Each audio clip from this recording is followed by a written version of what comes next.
Could history be repeating itself?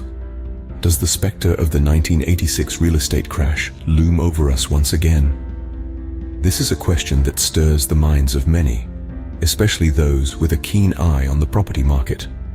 To answer this question, let's journey back to the 1980s, a decade defined by booming economies, radical hairstyles, and most pertinently, a significant real estate crash.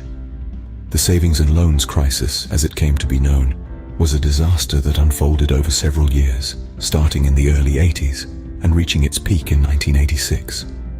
This crisis was born out of the business model of the savings and loans institutions, or S&Ls, who provided long-term, fixed-rate mortgages.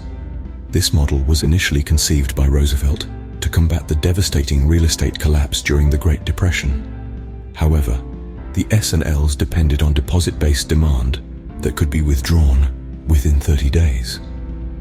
When the Federal Reserve raised interest rates to a staggering 14% in 1981, these institutions found themselves in hot water, losing deposits as they were prohibited from offering higher rates.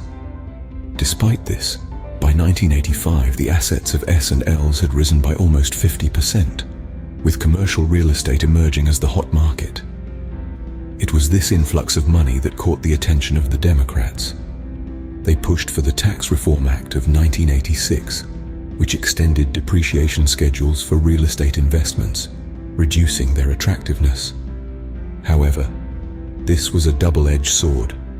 The Federal Savings and Loan Insurance Corporation, or FSLIC, found itself under increasing pressure. By 1987, it had become insolvent. Fast forward to today, a bill is now being introduced to Congress that proposes to prohibit hedge funds and other institutional investors from buying single-family homes. This bill, known as the End Hedge Fund Control of American Homes Act of 2023, targets hedge funds and private equity firms that buy single-family houses as investment properties. While the bill addresses a serious issue, it inadvertently eliminates a segment of buyers, creating a one-way market and potentially leading to a collapse in prices. So, what are the parallels between then and now? In the 80s, it was the S&Ls and their risky business model. Today, it's hedge funds and private equity firms and their aggressive buying strategies. Both situations saw an influx of money into the real estate market, followed by legislative changes that disrupted the balance.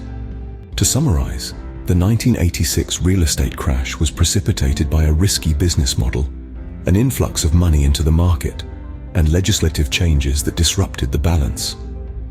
Parallels can be seen in the current situation with aggressive buying strategies by hedge funds and private equity firms, and legislative changes that could disrupt market balance.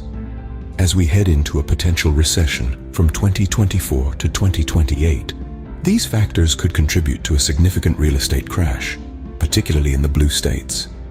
In the words of philosopher George Santayana, those who cannot remember the past are condemned to repeat it. So, whether history repeats itself or not, understanding the past is crucial to navigating the future. As the real estate market continues to evolve and new legislation is introduced, only time will tell if the specter of 1986 will indeed haunt us again.